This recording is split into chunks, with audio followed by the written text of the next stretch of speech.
Yes, good morning beta, good morning. Tarun Kumar, good morning beta.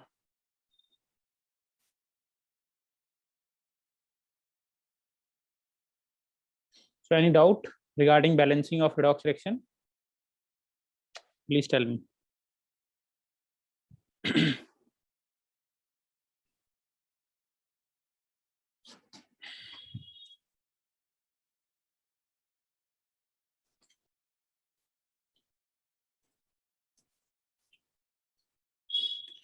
So whatever we are going to cover today, that will also be asked in your exam, right?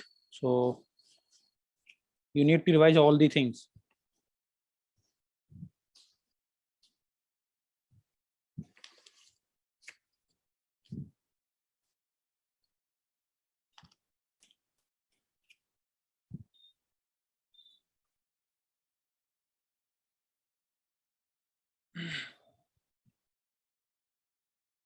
Just tell me any doubt.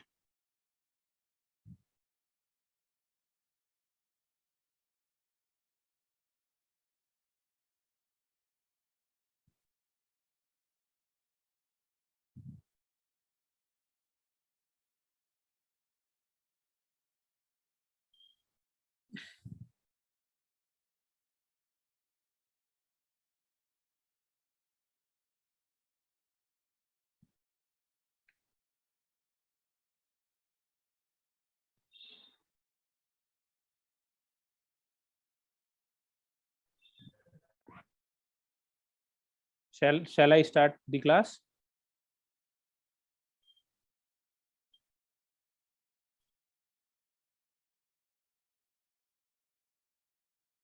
In the last class, I have given one question, right?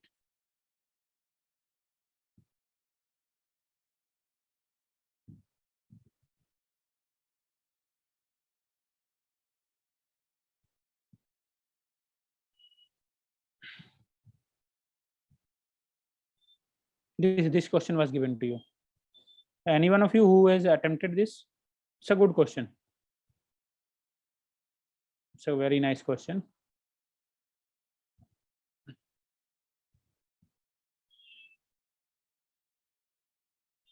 So I will tell you. Okay, this question is very nice. In this case, if you see, we have studied this type of reaction, and this type of reaction are known as disproportionation.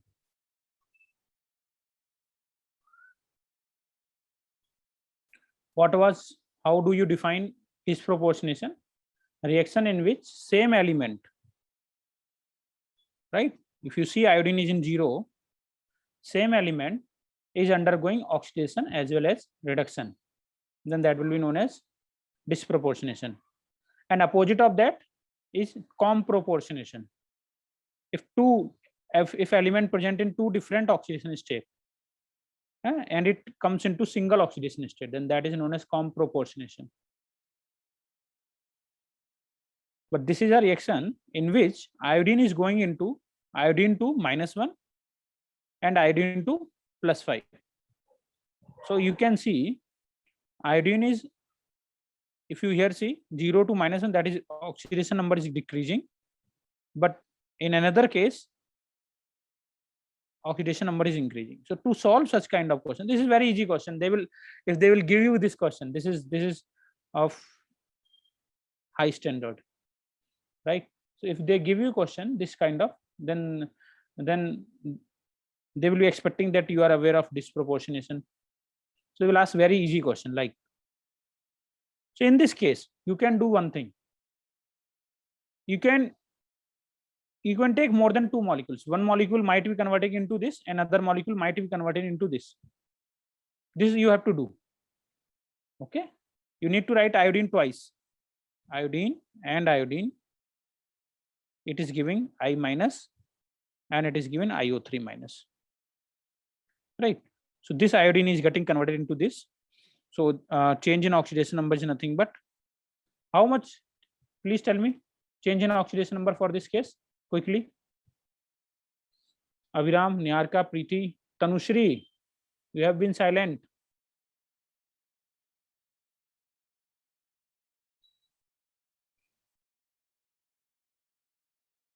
What will be the change in oxidation number? Yes, someone has told me. Niharika has said -1. Anyone else?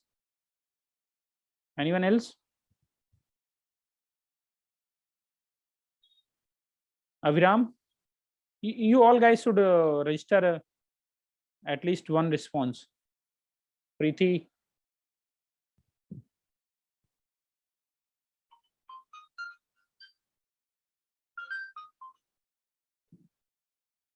Yes, I am waiting. Please, quickly.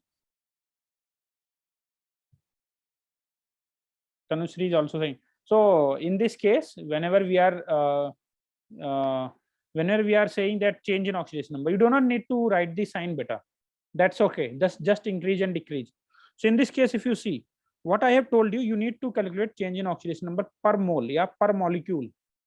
So for one iodine, it is the change in oxidation number is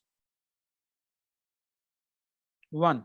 But there are two molecules, sorry, two atoms per molecule. So you need to multiply by 2. So it will become 2. So the change in oxidation number is 2.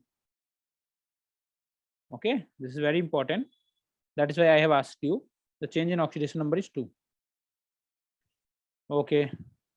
Right, you do not forget to multiply by 2 because there are two atoms per molecule.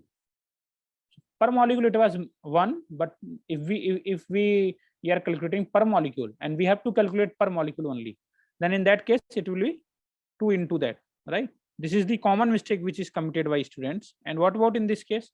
Change in oxidation number, quickly. I am glad that you have responded.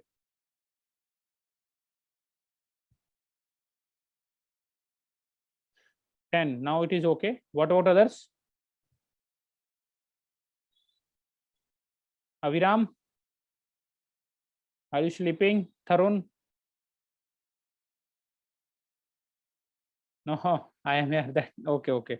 So in this case, if you see, the change in oxidation number will be 5 minus 0, but there are two atoms, right? So 10. Then what I have told you, that you just need to cross multiply so that increase and decrease in oxidation number should be equal. So if you see there is 10 and there is 5. So to make it also 10, you can multiply by 5. Just multiply by 5. Multiply this reaction by 5. So it will become 5i2 and this will also become 5i3. Right? Now what was the next step? Next step was to balance the atoms other than hydrogen and oxygen. So balance, you see there is two oxygen atoms, sorry, two iodine. There are 5 iodine which are undergoing oxidation, two atoms undergoing reduction, and 10 undergoing oxidation. So you need to write here 2 also, and you need to balance it by 10. Now it is balanced. Now it is balanced, right?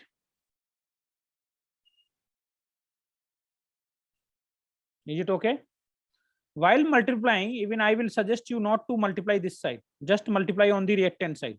I've already told you, right? Just multiply on the reactant side, and then balance the atoms other than oxygen and hydrogen. So if you see, this is iodine, so this will become 2i, and there are 10 i2, so this should also be 10 iO3 minus. After that, balance water molecule. So this will become, there are 3, so there should be 3 H2O. To balance hydrogen, there should be 6 H plus. But this reaction was given in basic medium. This reaction was given in basic medium. So if you see, if you want to solve this in basic medium, just add same number of OH minus both sides. So if you see, this 6H plus and 6 OH minus will become, this become 2I minus, 10 IO3 minus, this becomes 6 H2O. So 6 H2O, and here 3 H2O, 6 OH minus. And if you see, how many I2? 6 I2. So they will ask you this thing, 6. They will make it unknown, and they will ask you this. Then balance the H2O. There are 6 and there are 3. So write at least at one side only. So this becomes 6 I2 on reacting with 6 OH minus gives twice of I minus and 10 of IO3 minus and 3 H2O. So this is your balanced reaction. and in which you can see one molecule of I2 or 1 mole of I2 undergoing reduction and 5 mole undergoing oxidation. 5 mole of I2 undergoing oxidation. How did we? This is written from here only. This I2 was going to I minus and this I2 was going into IO3 minus. Right? So this is one of the best examples, right? In such case, when single species is going into two things, just take it separately and use the method. Did you get it? Please quickly go through the procedure again and tell me, did you get it or not? Or write it down. Write it down.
Solved it?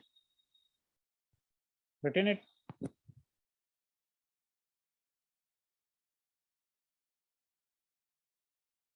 Then when very important concept. Another very important concept, that is equivalent concept. So we are going to cover equivalent concept.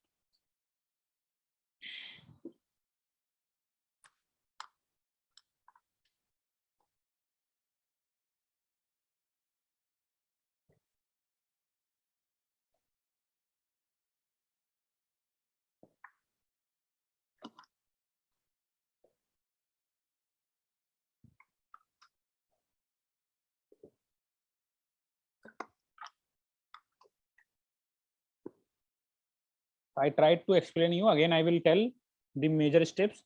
Identify the oxidation number and then identify the atoms which are undergoing change in oxidation number. Right? If same atom is undergoing change in oxidation number, then you can write it twice and then try to identify the increase or decrease in oxidation number. If increase is higher or lower, if both of them are not equal, then make them equal by cross multiplying. Once you have cross multiplied, then your half job is done. Then balance atoms other than oxygen and hydrogen. Achha, I have provided one assignment sheet. Did you get it? It should have been uploaded on the app. So I have provided one sheet, very basic and very important for you guys. You will definitely find this question in your school exams. When this topic will be asked, you will always find balancing equation, how to balance radius reaction, right? So that will fetch you good marks. So try to solve that assignment sheet. Did you get it or not? Quickly respond. Aviram, Preeti, Tanushri, Tarun, Varshant. Yes, did you get it? Okay, fine. So try to solve that. And if you are having any doubt, just tell me. Okay, do not hesitate. Okay, fine. So this was regarding balancing. Okay. So next important concept is equivalent concept. Very important, because these are concepts.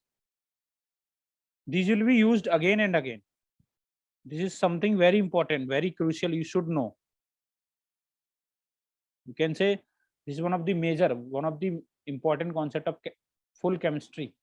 Okay, it will be used again and again in electrochemistry, okay, in solution, in thermodynamics, in this chapter only, in physical chemistry, almost each and every chapter of physical chemistry, this thing will use. So first I am going to write the formula, that's it. See, there are very different methods through which you can write. But before that, I would like to tell you hydrogen.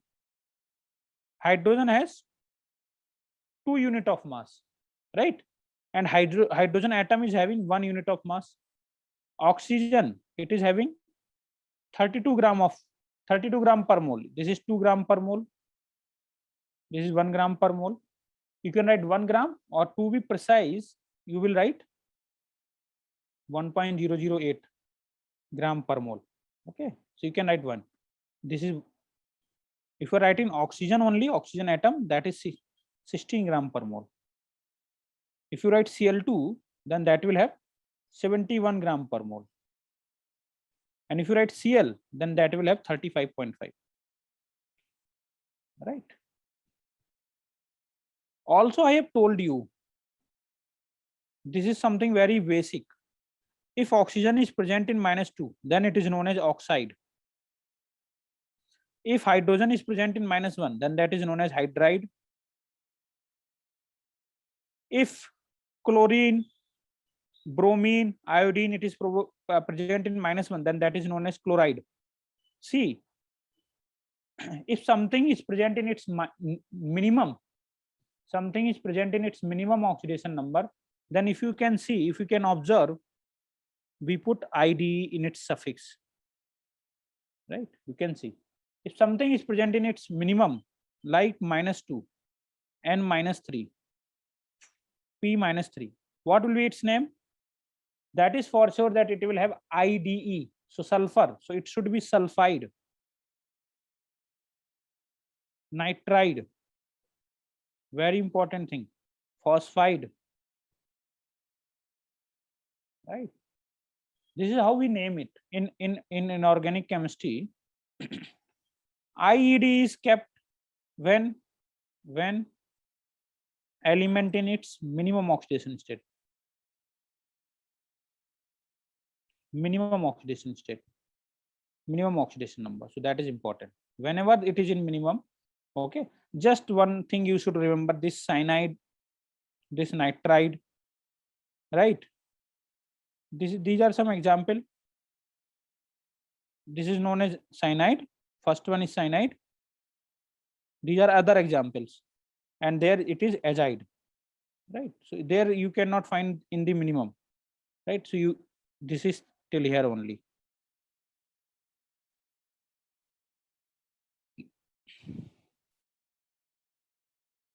So how do we define equivalent and why do we require it?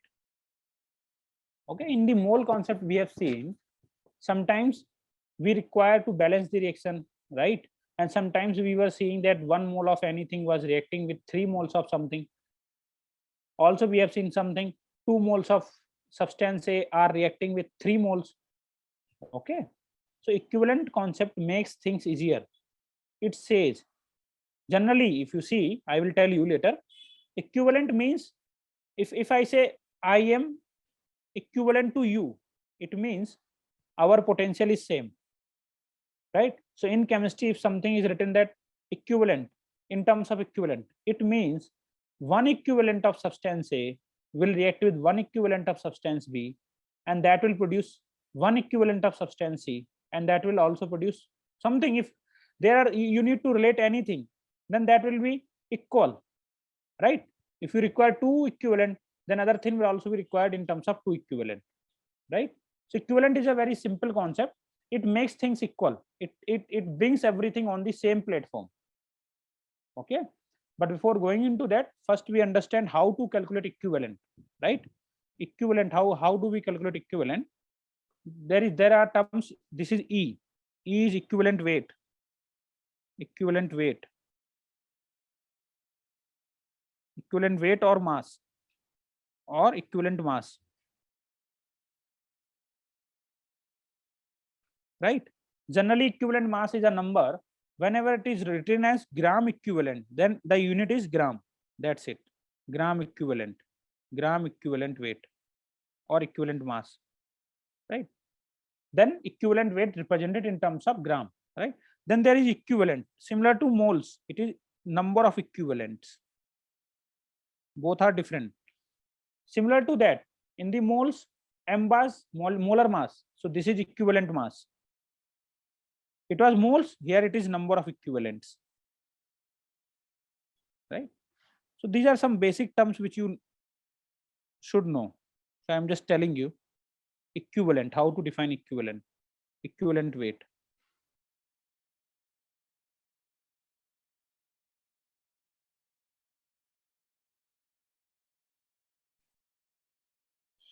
Amount of any element present in its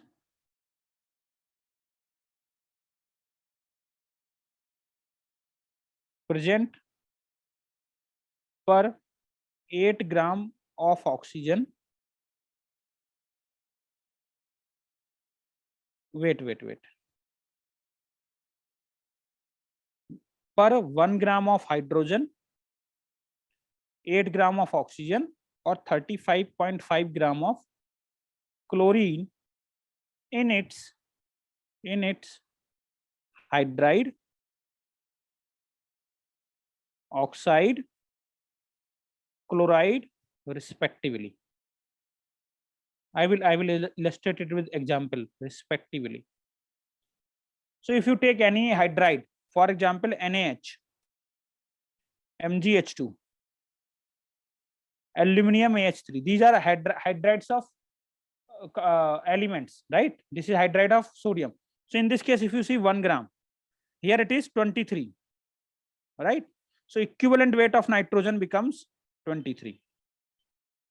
How much sodium is required to react with 1 gram of hydrogen? That is its equivalent mass.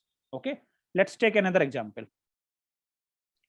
Here hydrogen is 2 gram, magnesium has weight 24. So 2 gram requires 24, but we have defined for each gram of hydrogen. So 1 gram will have 12 gram only. So its equivalent weight of Mg is nothing but 12 gram. 12. Okay, for hydrogen, let us see for hydrogen. It is having 3 gram. 3 gram of hydrogen. Weight of aluminum is 27. Right? Now, I have already told you that for 1 gram, how much hydrogen is required? For 3 gram, it is required 27. For 1 gram, it will require 9 gram. So, equivalent weight of aluminum is 9. This is very important, beta. So, I have used hydride to identify the equivalent weight. First, see whether you get it or not. Tell me.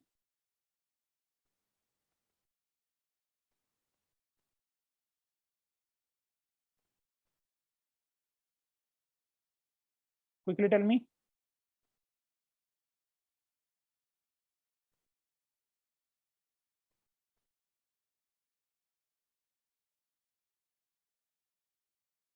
You need to calculate the weight of any element with respect to. So equivalent weight, for the understanding, equivalent weight is explained in terms of hydrogen, oxygen, and chlorine. But it is compared such that compound should be having 1 gram of hydrogen. So for 1 gram of hydrogen, how much sodium is required? I have given 23 gram. That is why its equivalent weight is 23. For 1 gram of hydrogen, how much magnesium is required? 12. For 1 gram of hydrogen, how much aluminum is required? 9. So its equivalent is 9. So this is how we are defining. We are taking reference as hydrogen, and universally the reference for hydrogen is taken as 1 gram of hydrogen. Did you get it? Did you get it? Yes, it is very important, and I will repeat it again and again until you get it. Okay, now I have given with respect to hydrogen. Now let us take example for oxygen. So this is oxide of sodium, this is oxide of Mg, and this is oxide of aluminum. So already I have told you, just use. Here if you see only one atom, so 16 gram of hydrogen is, oxygen is present. This is 46. I have told you for per 8 gram how much element is required. So per 8 gram this should be 23. Again if you see, equivalent weight of sodium is 23. In MgO 16 gram, how much Mg is present? 24. But we need to find out with respect to 8. So this will be 12. Again EMg is 12. In this case if you see, oxygen 16 into 3 and this thing 27 into 2. Again I want to calculate for per 8 gram. So per 8 gram, right? If you see, this will become 9. This is 24. This is 48. So divide by 6. If you divide by 6, this becomes 8 and this becomes 9. So again equivalent weight of aluminum becomes 9. Did you get it? Did you get it? You need to identify the amount of element present per 1 gram of hydrogen, per 8 gram of oxygen, per 35.5 gram of chlorine. Right? Once we have defined this, then we will get the equivalent weight of anything.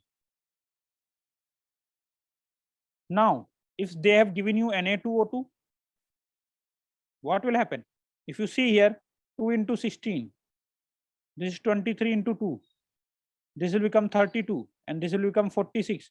So per 8 gram, it should be 11.5. So equivalent weight of sodium should be 11.5. No beta, this is wrong. We cannot take this example because this is not oxide, this is peroxide. So we need to take, this is an example of peroxide. This is sodium peroxide. In this case, oxygen is present in -1. So this is an example of O2 -2. This is not oxide. Oxide means oxygen should be in -2 oxidation state. But here oxygen is present in -1. So this is peroxide. So we are not going to solve the or calculate the weight of anything by using peroxide. We need to take example of hydride, oxide, or chloride, or bromide, or iodide. That will also work. Right? Did you get it? Did you get it? Quickly tell me why we cannot calculate using Na2O2.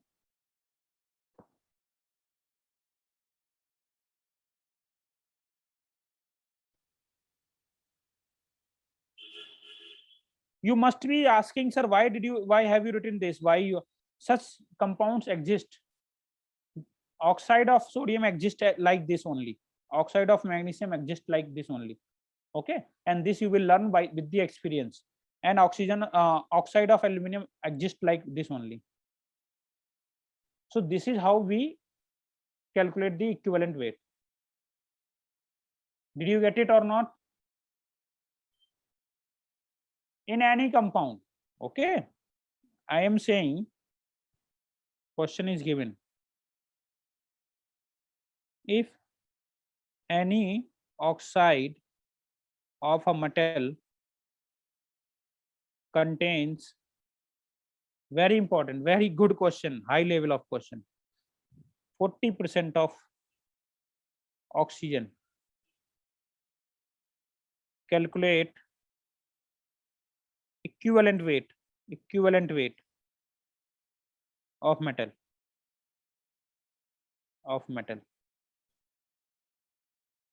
That is, they are asking you E. I am giving you 1 minute, try to solve it.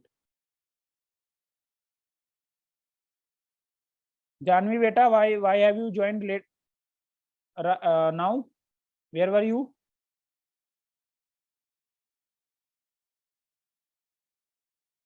Siddharth, you are also not regular beta. What happened?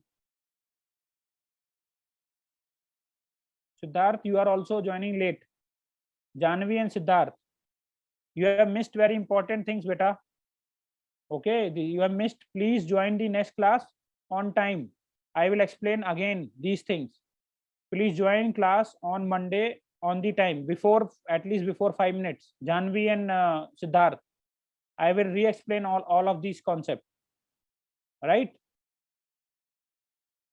Janvi and Siddharth, I am seeing.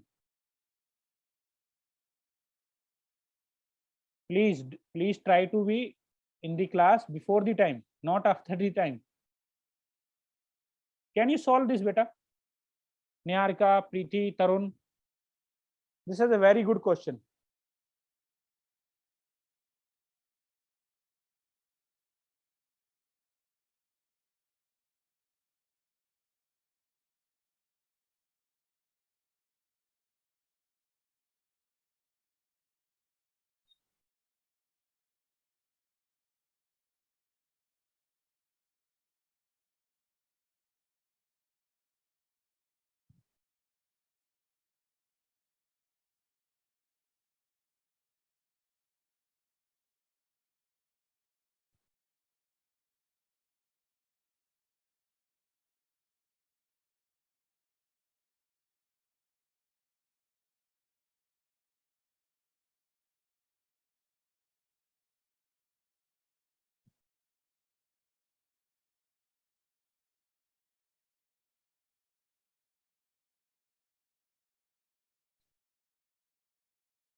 This is a very good question. You must revise it again and again, right? It says any metal contains any oxide of metal. So it is like this. Some metal is present with its oxide, right? So it says 40% of oxygen is there.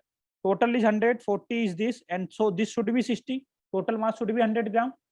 Out of this 100, 40 is from the oxygen, right? Whenever question is given in terms of percentage, we need to assume that total is 100. We can understand that total weight is 100, right? Whenever a question related to percentage is given, whenever it is given with respect to fraction, then always assume 1, total as 1. In case of percentage, always assume total weight as 100. Now it has given that 40% is oxygen, then we can calculate that metal should be 60, total is 100. So if it is 40, then this should be 60. What we have told that per 8 gram, we need to check per 8 gram how much metal is present. So if you calculate per 8 gram, this is to calculate 42, this you need to divide by 5. This should be 12. So equivalent weight of metal is nothing but 12. This is your answer. Did you get it? Did you get it or not? Quickly respond. We need to always find out metal, amount of metal present per 1 gram of hydrogen, per 8 gram of oxygen, per 35.5 gram of chlorine.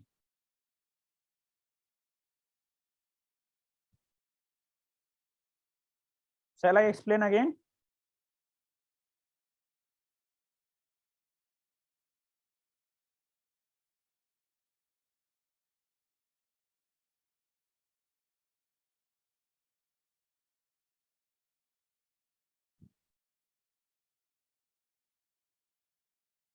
Quickly, respond. Did you get it? All of you?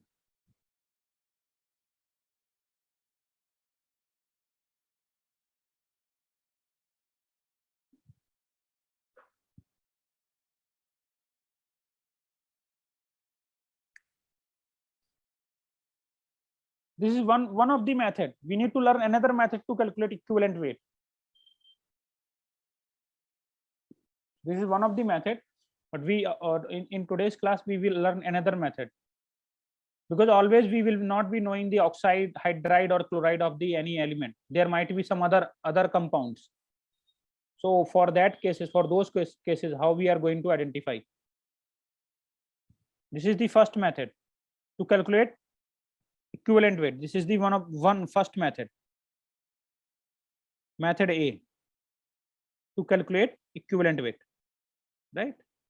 You need to see how much element is present per gram of hydrogen, per 8 gram of oxygen, and per 35.5 gram of chlorine. So considering that, I have solved this only, right? Please respond. Did you get it or not? Yeah, got it. Okay. Okay, fine. Yes, okay, fine. This is very good question, beta. and practice it or try to understand it. If you have not got it, try to understand it. How did I solve it? So if you see, if I have taken example for hydride as well as for oxide. So I have already told you, oxide means oxygen should be present in O minus 2. Hydride means hydrogen should be present in -1. Chlorine means Cl minus 1. Oxidation number we already know. So again NaCl, MgCl2 and AlCl3. Also check from here. This is 35.5 already. So this will be 23. That is why equivalent weight of sodium is 23. Similarly, if you calculate, this is 2 into 35.5. This is 24. So if you calculate for per 35.5, so it will come as 12. So equivalent weight of Mg is 12. If you calculate this 27, this is 3 into 35.5. So make it 35.5. You need to divide by 3. That is 9. So equivalent weight of aluminum is 9. You can remember these value better. For aluminum, magnesium and sodium, right? At least you remember that equivalent weight of sodium, magnesium and aluminum. You will not find great variation in the equivalent weight of these elements, right? So now we will learn another method. Just a second.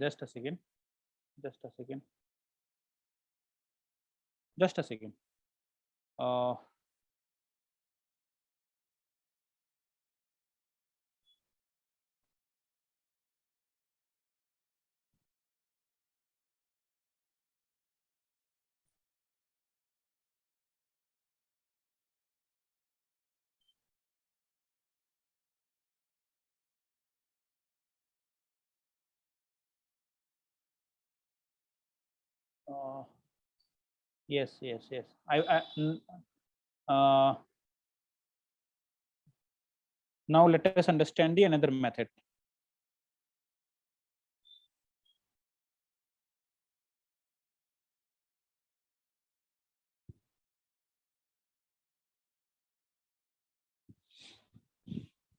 Method 2.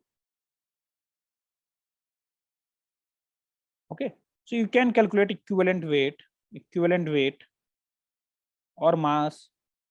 It is nothing but E, capital E beta. Capital E is nothing but molar mass of compound or anything upon valency factor. And valency factor or N factor. Valency factor, sometimes valency factor is written as valency factor VF, also written as N factor.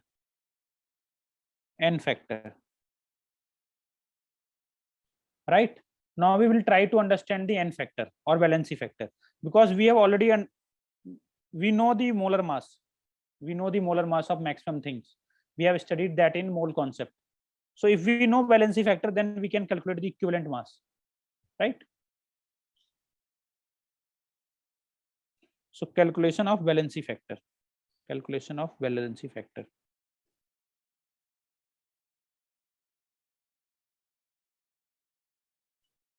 First, for any ion, valency factor is nothing but charge present on ion. Charge present on that ion, right?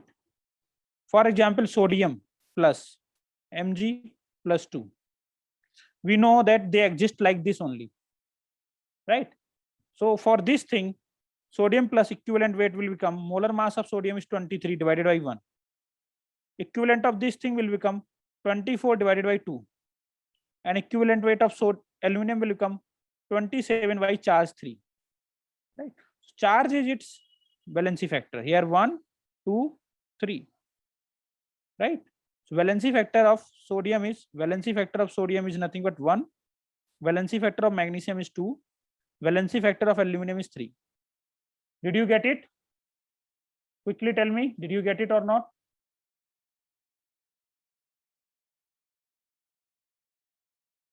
for any given charge, if charge is given for ion, right, then its valency factor is charge present on that ion. This is trivial, and you can remember, because we know already we know that for all alkali metal, the valency factor will be 1.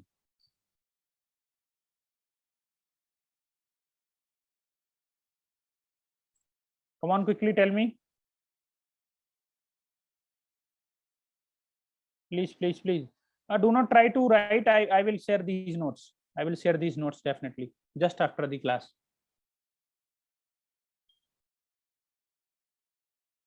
Are you guys writing it? Clear. Okay. So slowly things are building up. Okay. Do not try to memorize all this. Slowly things are building up. So try to understand, try to comprehend that I have taken till now example of these 3 things only, right? For any ion, it is very simple, right? You can always identify, right? So we can, if ion is given, then we can identify its equivalent weight. But for that we need to know molar mass. Molar mass is required. Now if you see first, second, for okay, for any acid, right? For any acid, it is nothing but number of replaceable H plus, right? How many H you can replace for acid? For example, HCl, HBr, HI. I'm writing these: HNO3, HClO4, right? CH3COH, HCOH, HCN, also HF. Here if you see if hydrogen is attached to electronegative element, then we can say we can replace it, right? That means number of hydrogen attached to electronegative atom, directly attached to electronegative atom,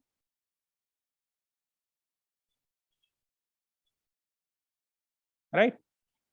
And you know the electronegativity, phone kal bura aaya, right? Phone kal bura aaya, ठीक है, सुन बस. This, so these are for our purpose: fluorine, oxygen, then chlorine, bromine, iodine, and sulfur. If hydrogen is attached to this, you can forget nitrogen for now. You can forget nitrogen. If oxygen, for now, as we are not aware of acidity, fluorine, chlorine, bromine, oxygen, iodine, and sulfur. If hydrogen is directly attached to these elements, for now I am telling, then they will act as, these hydrogen can be replaced. This is, see this will also be attached to this. This hydrogen, only this hydrogen. These 3 hydrogen are not attached to oxygen. These 3 hydrogen are attached to carbon. So we do not need to count them. This will also be attached, HF. So all these will be having valency factor as 1. Slowly you will learn them. Okay, do not worry right now. Just try to understand that if something is having 1, okay, and these kind of acids are known as monobasic acid, because these will provide only single H plus. These will be known as monobasic acid. So remember, if someone says, if monobasic acid is given, it means you can write it like HA. And what is its meaning? HA, when you will dissolve it into water, it will provide H plus and A minus.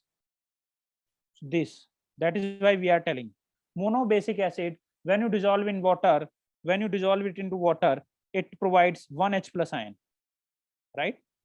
So that is why they are termed as monobasic acid. Did you get it?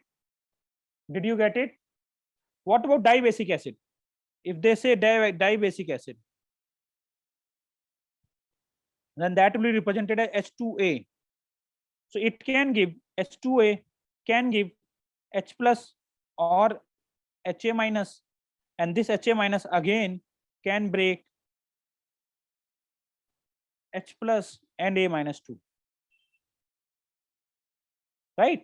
So in this case, if I will write the complete reaction, then it can say like this: 2H plus and A minus 2.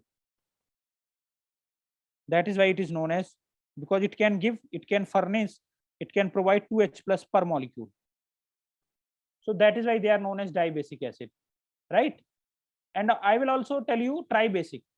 Okay, so I am just writing the examples of dibasic acids like H2SO4, H2S, then H3PO3, right? H3PO3. So these are just wait. These are dibasic, which we will counter again and again. Okay. If you are you might be wondering that why H3PO3 is dibasic, because in this case this has a structure like this.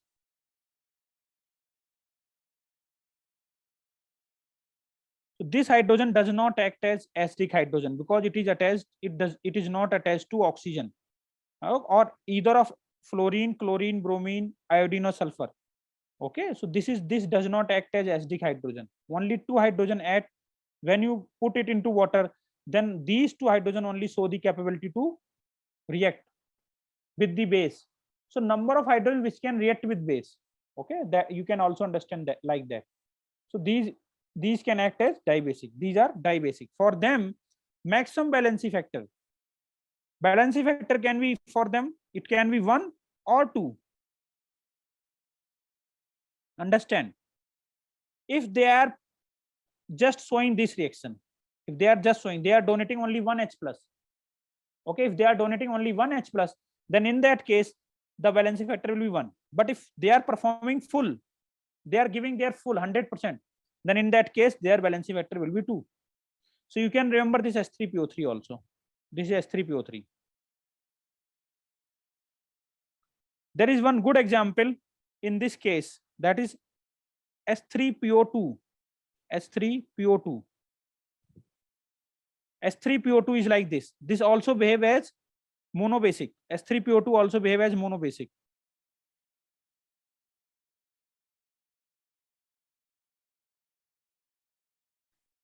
H3PO2 is like this.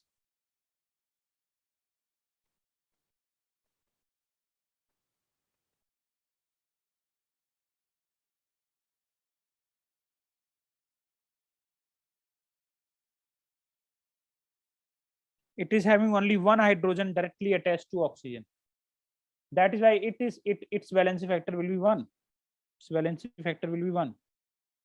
It can show valency factor either 1 or 2, maximum 2. And if both hydrogen you will replace, then it will show 2. Is it clear, beta? Is it clear? What is monobasic? What is dibasic? What is, I will also tell, tribasic.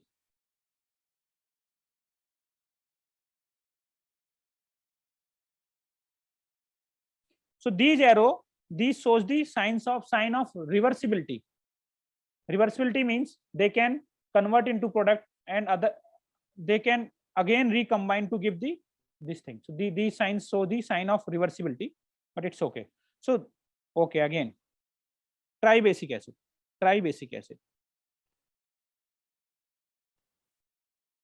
Right? Tribasic acid, S3A. We will represent it like S3A. So if you see, it will break as H plus and H2A minus. In the next step, this might break again H plus and HA minus, right? And this again in the final step, this can like this, A minus 3, right? We have very few examples. So if I combine this, if I write in one step, 3H plus and A minus 3. So there is one example like S3PO3, S3PO3, PO4, sorry, phosphoric acid. This is known as phosphoric acid, acid. And if you want to see its structure is like this.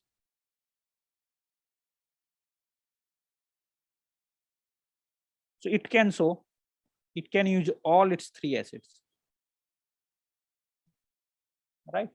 So these are some good examples. For phosphorus, I have told you, you can remember this S3PO4, S3PO3, S3PO2. This is tribasic. It has capability to provide 3H plus per molecule. This is dibasic. This is monobasic. Okay, so do not get confused. Its valency factor is 3, its valency factor is 2, its valency factor maximum it can be 1. Okay, this can show all 3. 1, 2, 3. Okay, this can show 1 and 2. Okay, I am also writing strong acids. Very strong acid, HCl, HBr, HI, HClO4, HNO3 and H2SO4. These are considered as strong acid. All other are considered as weak acid. These are strong acid, right? Just to mention that. Did you get it or not? Did you get it or not? Will you be able to find out the N plus or N factor or the valency factor for acids? I have taken many examples, right? This is known as acetic acid. This is known as acetic acid. Acetic acid. This is formic acid or methanoic acid. This is present in ants. चींटियों में होता है ये.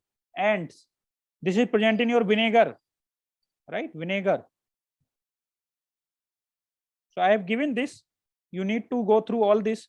And we have already learned for acid. Now we are going to learn for base. Third, for base.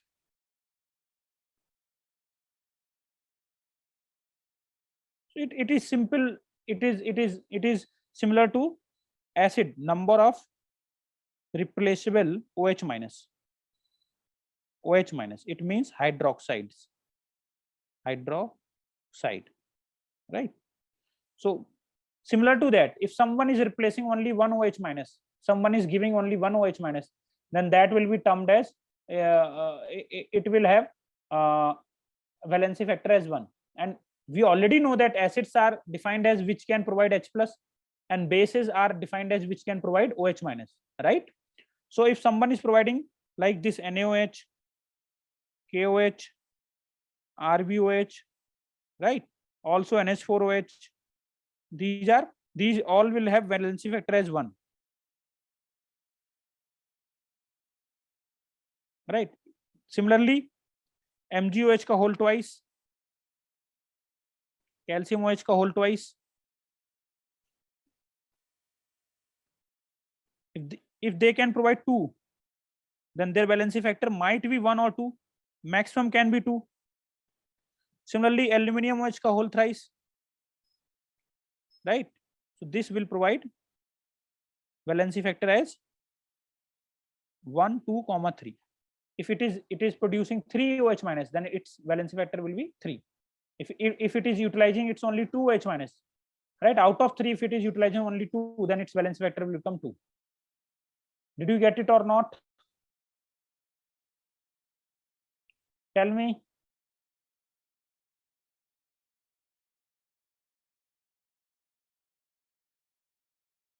Yeah, great, Janvi. Fine. So these are mono that were acids are known as monobasic, dibasic. These are known as monoacidic. Okay. Then note, I am writing for 2 more things. This is boric acid. If you have remembered that we use while we break carom, in that case we use boric acid. okay, as a powder. Okay, so boric acid, that is H3BO3, it generally take OH minus, one OH minus, so it becomes BOH4 minus. So its valency factor is 1, right? Right now we do not have many information. Then borax, you will find borax. This is very important compound, borax, Na2B4O7 dot 4H2O or 7H2O. It has valency factor as 2. For now, you just note this, and separately we will deal this in the P block. Separately we will deal in the B block. This is also acid. This is boric acid beta. So there might be a question in which they can ask you directly. Okay. Now let us apply this for acid base reaction. Do you understand what are acid base reaction? In any acid base reaction, acid will react with base and it will provide salt and water. This is the general reaction for acid base, right? So I am taking like example NaOH and HCl. It gives NaCl and H2O. So if you see, the valency factor here for NaOH will be 1 and valency factor for HCl will be 1 because it has utilized one OH minus and this has also utilized one H plus. So if I want to calculate the equivalent weight of NaOH, it will be 40 divided by 1. If I want to calculate HCl, its weight will become 35.5 divided by 1. Right? Equivalent weight is nothing but molar mass by valency factor. Just see this. I am taking another example. NaOH plus H2SO4. It becomes NaHSO4 and H2O. Right? And another example, NaOH and H2SO4. In this case, it is given Na2SO4 and H2O. It has been asked valency factor of H2SO4. Tell me valency factor of H2SO4 in both the cases. Tell me quickly.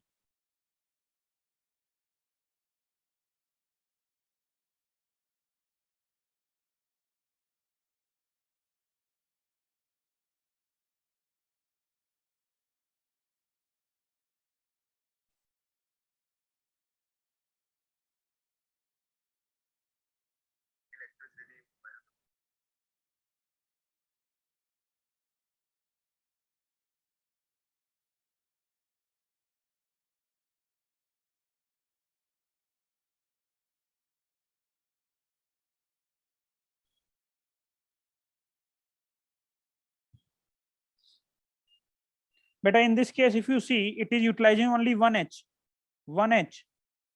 right? It is utilizing only its one H. So its valency factor here will be 1. And in this case, it will be 2. So if you try to find out the equivalent weight, then it will be 98 upon 1. But in this case, equivalent weight of H2SO4 will be 98 upon 2. So you can see equivalent weight of any substance is not constant. Equivalent of weight of given substance might change with the reaction. If you change the reaction, its equivalent weight might change. And you can also see valency factor is also not fixed. Valency factor also change. Valency factor is what? It is kind of oxidation number, right? Generally, we will define it is nothing but change in oxidation number for salts or something else, right? So it might change. Okay. So valency factor is also not fixed for all the elements or substances, as well as equivalent weight is also not fixed, right? So you can see. Is it okay, beta? Is it okay? Because this is very important. This is very important for acid base reaction.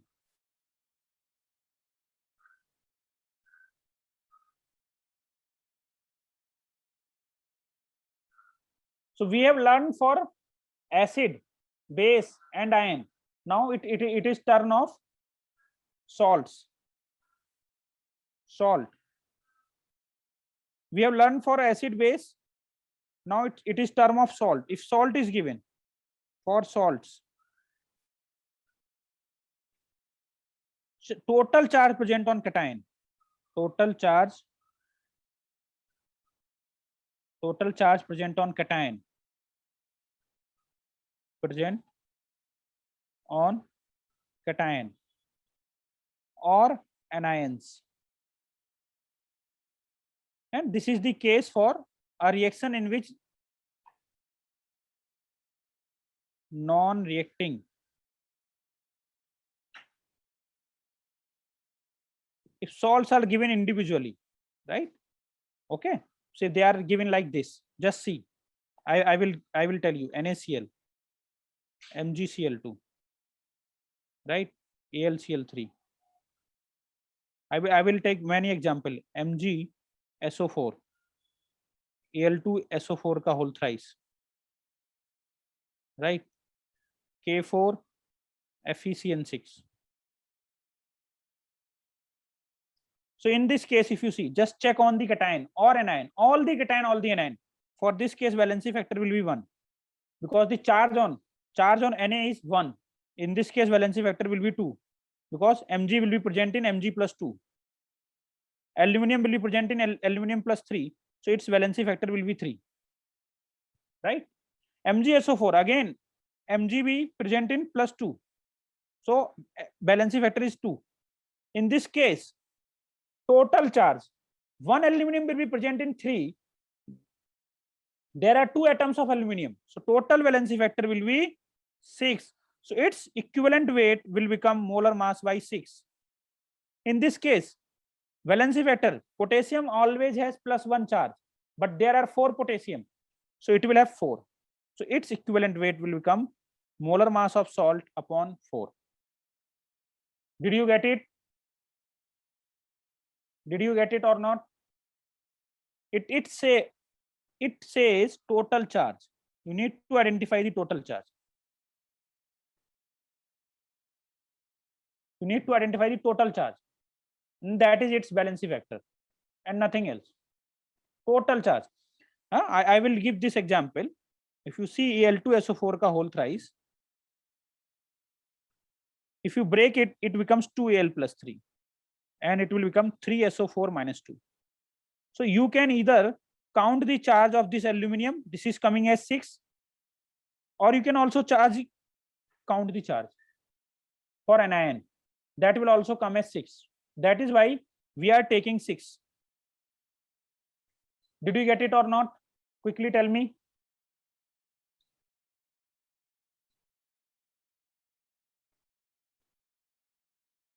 Please, Niharika and all. Yes, so this is how we calculate the charge for non-reacting case. If there is a reaction in given reaction, it is nothing but oxidation number, valency factor of any salt is nothing but change in oxidation number per molecule. That we have already done. For example, KMnO4 on reaction with H2O2 provides MnSO4 or Mn. This gives Mn plus 2 and oxidize now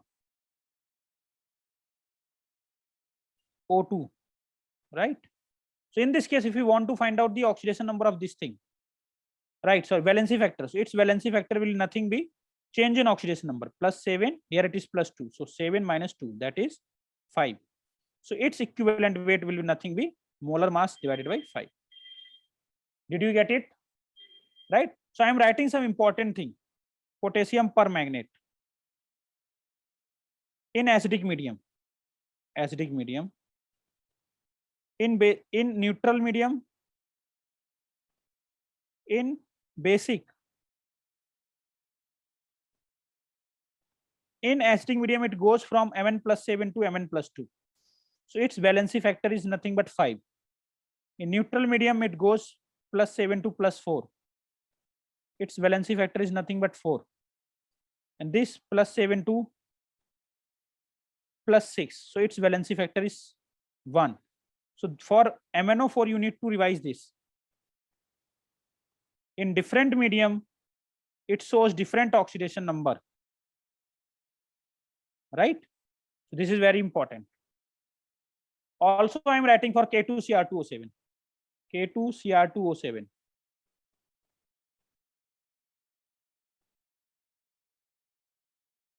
Cr2O7 -2. It converts into Cr +3. If you see, please tell me the valency factor. Here it is in +6. Okay, so its valency factor will be nothing 6 - 3. But there are two atoms of chromium. So you need to multiply by 2. So it is 6. This is also very important, beta. This is also very important, right? So at least you revise all this. Okay, I will provide some assignment and try to solve that. This is very important lecture for today's. Okay, please try to revise it, and very crucial concepts, right? Okay, so I am finishing the class here, and if you are having any doubt, you can ask me on Telegram. Okay, I will be sending you these notes. Okay, thank you guys, thank you so much.